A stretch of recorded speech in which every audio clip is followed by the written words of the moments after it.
Updates చూద్దాం. దుబ్బాకకు ఇంటింటికి నల్లా నీళ్లిచ్చిన ఘనత టీఆర్ఎస్కే దక్కుతుందని మంత్రి హరీష్ రావు అన్నారు. ఉప ఎన్నికల ప్రచారంలో భాగంగా దుబ్బాక పట్టణంలోని రెడ్డి ఫంక్షన్ హాల్లో జరిగిన కార్యక్రమంలో ఆయన బీజేపీ, కాంగ్రెస్ పార్టీల నేతలపై తీవ్ర విమర్శలు చేశారు.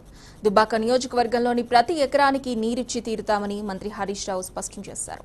ఉప ఎన్నికల్లో 1,00,000 మెజారిటీతో టీఆర్ఎస్ విజయకేతనం ఎగరవేస్తుందని ఆయన చెప్పారు.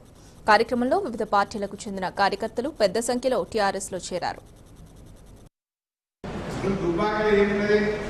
ఒకనాడు దుబ్బాకకు పిల్లలు ఇవ్వాలంటే ఎంతమంది అయ్యారు? దుబ్బాక అంత బోధకాలు, మంచి నీళ్లు కూడా దొరకక దుబ్బాక బోధకాలు రోగం వస్తున్నాయి. పిల్లలు ఇస్తే పిల్లలు ఏడ బోధకాలు వస్తుందో, నా బిడ్డ ఏడ కష్టపడుతుందో అని పిల్లలు కూడా దుబ్బాక ఎంతమంది అయ్యే రోజులు ఒకనాడు. ఎవరిచ్చింది మంచి నీళ్లు?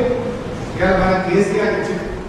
70 ఏళ్ళ 50 ఏళ్ళు కాంగ్రెస్ అయింది, 20 ఏళ్ళు తెలుగుదేశం బీజేపీ పొత్తులైన ఒక్కడన్నా కనీసం తాగడానికి రూపాయి నీళ్ళు ఇచ్చిందా? దుబ్బాక మంచి నీళ్ళు ఇచ్చిందా? ఒకరికి తాగడానికి మంచి నీళ్ళు ఇవ్వలేదు, కానీ ఇక మేము ఇంట్లో చేస్తామంటున్నారు. పూర్తలో తీయడం ఏట్లో తీసినాడు. ఇక మీరు చెప్పే ఎవరిస్తే ఇవాళ ఇంటికి మంచి నీళ్ళు వస్తుంది దుబ్బాక ప్రజలు ఆలోచించారు. ఈ నీళ్ళు ఇవ్వడానికి ఎవరు కష్టపడ్డారు? కేసీఆర్ గారు కష్టపడ్డారా? ఉత్తమ్ కుమార్ రెడ్డి కష్టపడ్డా? బండి సంజయ్ గారు కష్టపడి ఈ నీళ్ళు వస్తున్నాయా? ఇలా ఎవరైనా చెప్తారు. మన కల్వకుంట్ల చంద్రశేఖరరావు గారు ఆనాడు సిద్ధిపేటలో ఇలా తెలంగాణలో చేసిండు. దుబ్బాకలో ఇంటింటికి నల్లగడ్డి నీళ్ళు ఇచ్చేవాడు. ఇలా బోధకాలు పోతుంది. ఇలా నీళ్ళ కోసం పోయింది దుబ్బాకలో అంటే మన కేసీఆర్ వల్ల, బీఆర్ఎస్ ప్రభుత్వం వల్ల ఇలా బోధకాలు బాధించారు.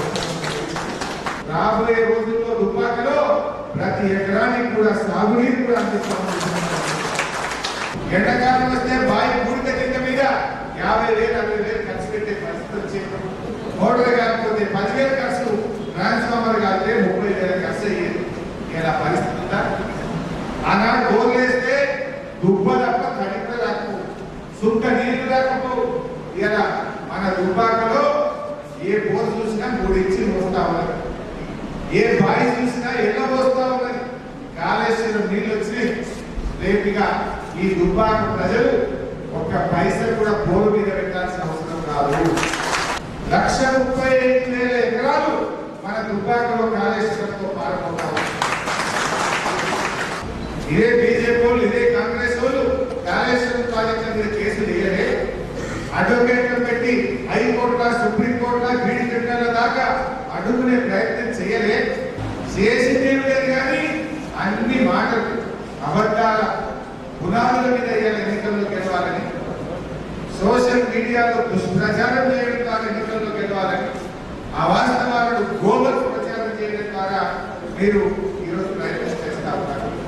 దేశమంతా కేంద్ర ప్రభుత్వం మీద, కేంద్ర ప్రభుత్వం రైతు వ్యతిరేక చర్యల మీద అక్కుడికి పోతా ఉంటే, అసెంబ్లీలో తీర్మానాలు అవుతున్నాయి, రైతులు రోడ్ల మీదకి వచ్చి ధర్నా చేస్తుంటే మీరు కనీసం ఎక్కడైనా మాట్లాడిందా?